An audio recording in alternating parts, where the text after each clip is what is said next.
Shalom, Bapak Ibu yang dikasihi oleh Tuhan. Marilah kita merenungkan kebenaran firman Tuhan pada hari ini.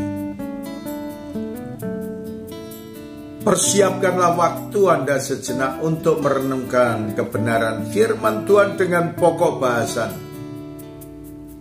Para hamba Tuhan tidak diperkenankan bertengkar dengan siapapun. Firman-Nya yang terdapat dalam kitab 2 Timotius pasal yang kedua, ayat yang ke-24 sampai dengan ayat yang ke-26. Firman Tuhan berkata kepada kita, sedangkan seorang hamba Tuhan tidak boleh bertengkar, tetapi harus ramah terhadap semua orang.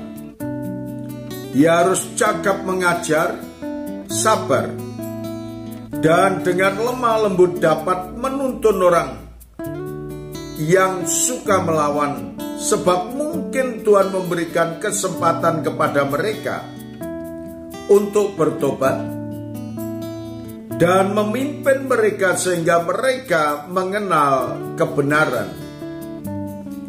Dengan demikian mereka menjadi sadar kembali karena terlepas dari jerat iblis yang telah mengikat mereka pada kehendaknya. Sahabat yang dikasihi oleh Tuhan, nasihat yang Tuhan berikan kepada kita secara khusus untuk para hamba Tuhan, pelayan-pelayan Tuhan, dan orang-orang percaya juga disebut hamba Tuhan. Hendaknya kita akan menghindari pertengkaran. Dan hamba Tuhan ini tidak diperkenankan untuk bertengkar dengan siapapun. Ketika jemaat itu begitu getolnya memusuhi kepada kita, memusuhi kepada hamba Tuhan tidak diperkenankan untuk bertengkar. Hamba Tuhan harus menjadi contoh dan teladan yang baik.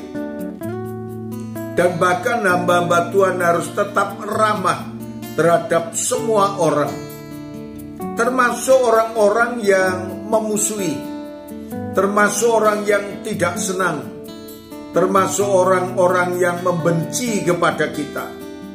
Kita harus tetap ramah, dapat menerima mereka sebagaimana adanya, dan para hamba-hamba Tuhan harus cakap mengajar, dapat menjadi contoh, dapat menjadi teladan bagi jemaat yang dilayani maupun bagi orang lain.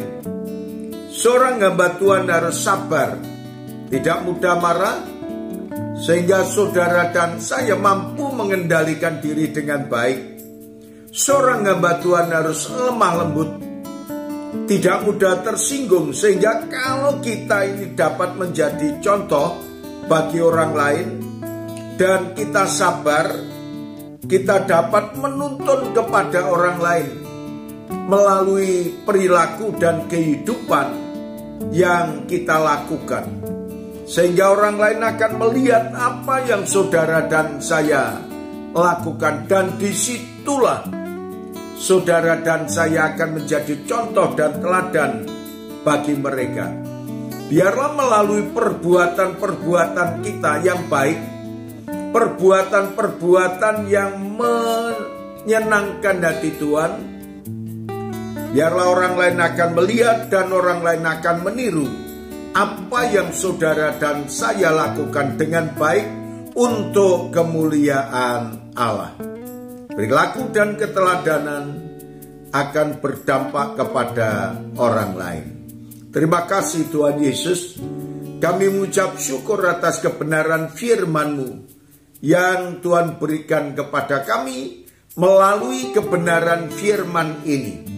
Biarlah arahan ini akan membangun kehidupan kami lebih baik lagi.